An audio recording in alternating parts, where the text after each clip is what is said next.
Napoleon Bonaparte, 1769 to 1821. The celebrated French general and emperor Napoleon I was born in Ajaccio, Corsica in 1769. His original name was Napoleon Bonaparte. France had acquired Corsica only some 15 months before his birth,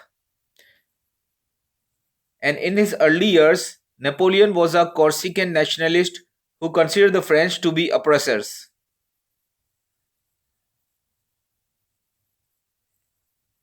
Nevertheless, Napoleon was sent to military academies in France, and when he graduated in 1785, at the age of 16, he became a second lieutenant in the French army.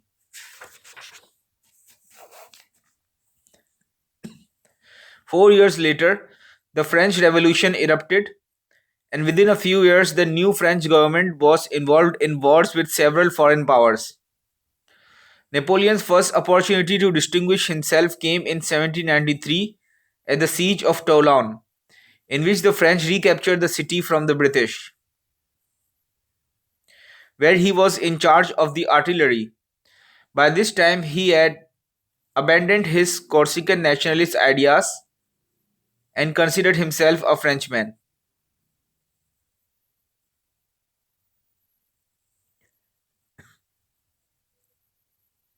His accomplishments at Toulon won him promotion to brigadier general, and in 1796 he was given the command of the French army in Italy. There, in 1796 and 97, Napoleon achieved a spectacular series of victories. A hero, he then returned to Paris.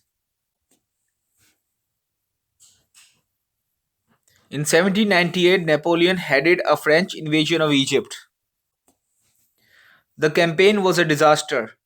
On the land, Napoleon's armies were generally successful, but the British Navy, under the leadership of Lord Nelson, destroyed the French fleet. And in 1799, Napoleon abandoned his army in Egypt and returned to France.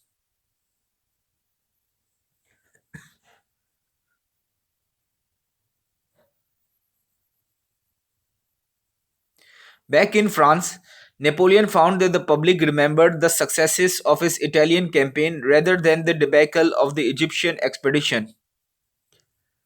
Capitalizing on this, a month after his return, Napoleon took part in a coup d'etat together with the Abbasies and others.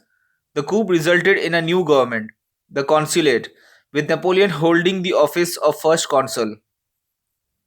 Although an elaborate constitution was adopted and was ratified by a popular plebiscite, it was only a mask for the military dictatorship of Napoleon, who had soon gained the ascendancy over the other conspirators. Napoleon's rise to power was thus incredibly rapid. In August 1793, before the siege of Toulon, Napoleon had been a totally unknown 24-year-old minor officer of not quite French birth.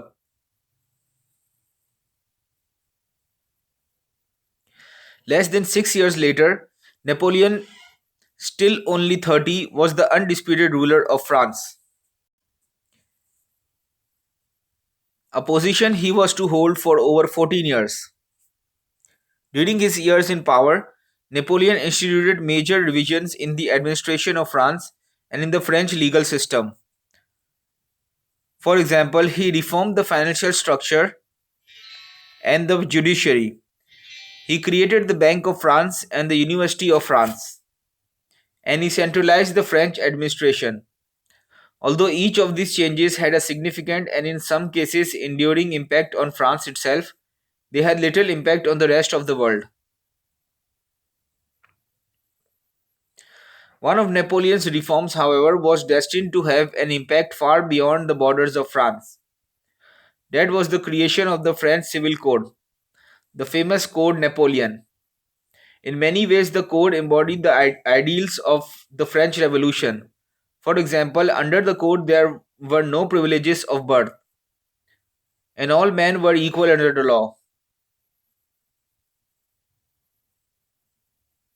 At the same time, the code was sufficiently close to the older French laws and customs to be acceptable to the French public and the legal profession.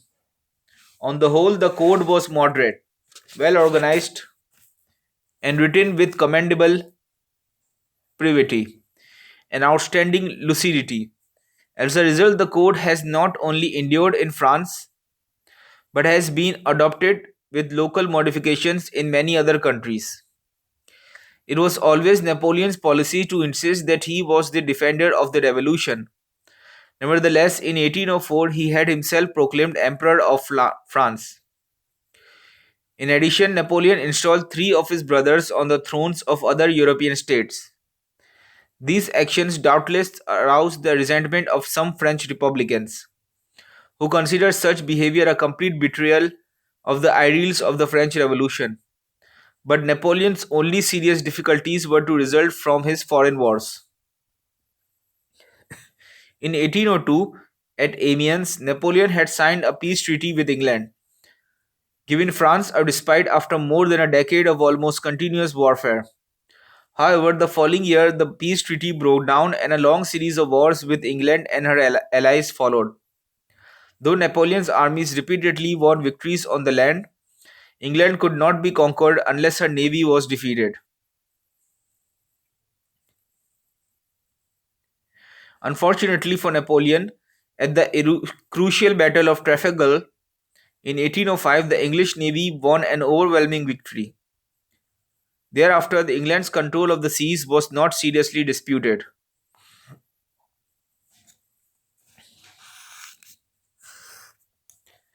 Although Napoleon's greatest victory came on only 6 weeks after Trafalgar, it did not really compensate for the naval disaster.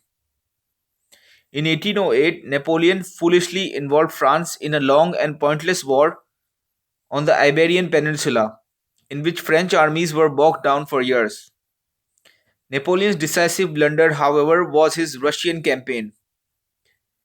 In 1807, Napoleon had met with the Caesar, and in the Treaty of Tilsit, they had vowed eternal friendship. But the alliance gradually deteriorated, and in June 1812, Napoleon led his Grande Armée into Russia. The results are well known. The Russian army generally avoided fighting pitched battles against Napoleon, and he was able to advance rapidly. By September, he had occupied Moscow. However, the Russians set fire to the city, and most of it was destroyed. After waiting 5 weeks in Moscow, in a vain hope that the Russians would sue for peace, Napoleon finally decided to retreat. But by then it was too late. The combination of the Russian army, the Russian winter, and the inadequate supplies of the French army soon turned the retreat into a rout. Less than 10% of the Grande Army got out of Russia alive.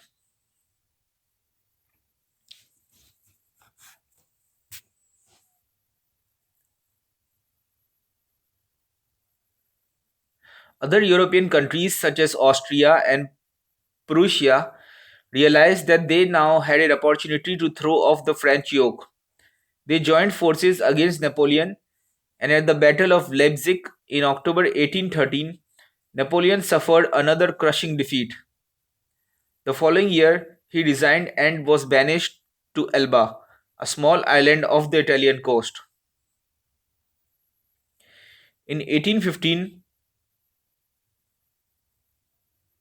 he escaped from Elba and returned to France, where he was welcomed and restored to power. But the other European powers promptly declared war, and 100 days after his restoration, he met his final defeat at Waterloo. After Waterloo, Napoleon was imprisoned by the British on St. Helena, a small island in the South Atlantic.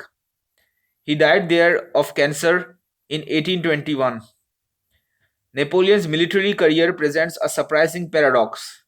His genius at tactical maneuvering was dazzling, and if he were to be judged only by that, he might perhaps be considered the greatest general of all time. In the field of grand strategy, however, he was prone to making incredibly gross blunders, such as the invasion of Egypt and Russia. His strategic errors were so egregious that Napoleon should not be placed in the first rank of military leaders. Is this unfair second guessing? I think not. Certainly, one criterion of a general's greatness is his ability to avoid disastrous errors. It is very hard to second guess the very greatest generals, such as Alexander the Great, Genghis Khan, and Tamerlane, whose armies were never defeated. Because Napoleon was defeated in the end, all of his foreign conquests proved ephemeral. After his final defeat in 1815, France possessed less territory than she had in 1789 at the outbreak of the revolution. Napoleon was, of course, an egomaniac, and he has often been compared to Hitler. But there is a crucial difference between the two men.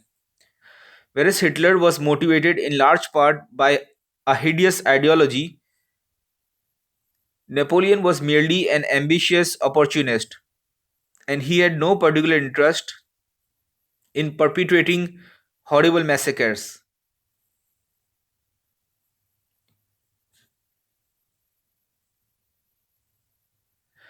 Nothing in Napoleon's regime remotely compares with the Nazi concentration camps. Napoleon's very great fame makes it easy to overestimate his influence. His short term influence was indeed enormous, probably larger than Alexander the Great had been, through much less than Hitler's. It has been estimated that approximately 500,000 French soldiers died during the Napoleonic Wars.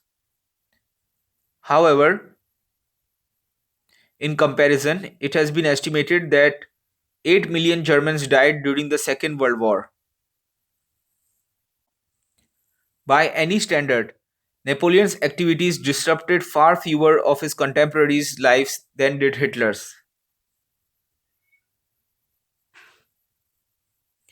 In regard to long term influence, Napoleon seems more important than Hitler, though less so than Alexander.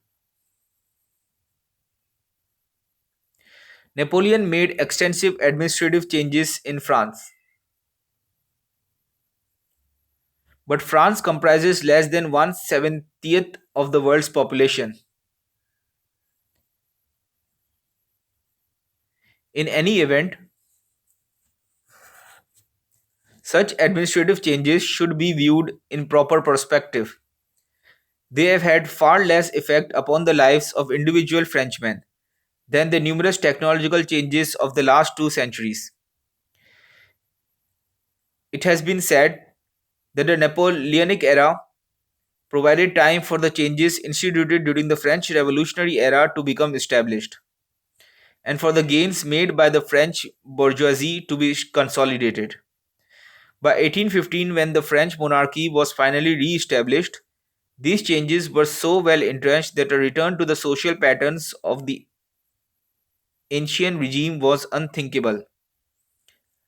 The most important changes, however, had been instituted before Napoleon.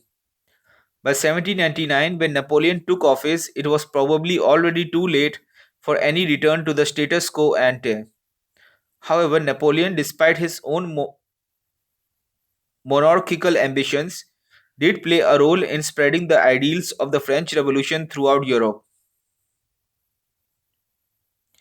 Napoleon also had a large, though indirect, effect on the history of Latin America. His invasion of Spain so weakened the Spanish government that for a period of several years it lost effective control of its colonies in Latin America. It was during this period of de facto autonomy that the Latin American independence movements commenced. Of all Napoleon's actions, however, the one that has perhaps had the most enduring and significant consequence was one that was almost irrelevant to his main plans. In 1803, Napoleon sold a vast tract of land to the US. He realized that the French possessions in North America might be difficult to protect from British conquest.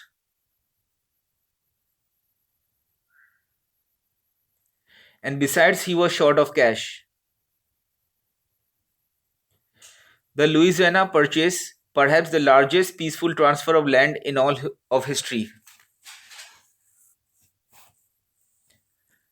transformed the United States into a nation of near continental size. It is difficult to say what the United States would have been like without the Louisiana Purchase. Certainly, it would have been a vastly different country than it is today. Indeed, it is doubtful whether the US would have become a great power without the Louisiana Purchase. Napoleon, of course, was not solely responsible for the Louisiana Purchase. The American government clearly played a role as well. But the French offer was such a bargain that it seems likely that any American government would have accepted it. While the decision of the French government to sell the Louisiana Territory came about through the arbitrary judgment of a single individual, Napoleon Bonaparte,